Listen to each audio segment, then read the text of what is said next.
O'tirib oldingizmi? Ketdi. Men sizga bitta narsani aytib qo'yay. Men o'zi taksist emasman, biznesmenman. Katta bir firmani direktoriman. Taksichining bir zerikkanimdan qilib yuraman. Odamlarning fikrini bilish uchun. Yana shu gapmi? Qoshingizni qarang qalinligini, yo'lingizga qarang, ko'zingiz bekilib qolmasin. Qoshimni bekor gapirdingiz lekin, yer dumala, balki ko'rishib qolarmiz. Kechirasiz, direktor xonalari qayerda edi? Shu firmaga ishga kirmoqchi edim.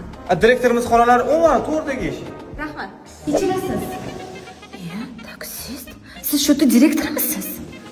Ha, mashhur direktor menman. Nimaga keldingiz? Shu firmaga ishga kirmoqchi edim. Ishga olasizlarmi? Men sizga dedim, yer dumaladim. Bizga sizga o'xshagan betarbiya, muomalasi yo'q. Betga cho'pan xodimlar kerak yo'q. O'g'aning ishi barcha kedimlar. Xo'p, uzr. So'ray. Dastlabkan siz olib keldingizmi, aka? Mana dastlabki olib keldim. Sizdan 20 ming so'm bo'ldi. Ha, mana. Mana qarang, mashhur direktor sizmisiz? Ha, mana. Okey. Men o'zi taksist emasman. Men ham katta biznesmen direktor odamman. Boshimni ortmang, ishingni qilgan. Ben hiç olmadı.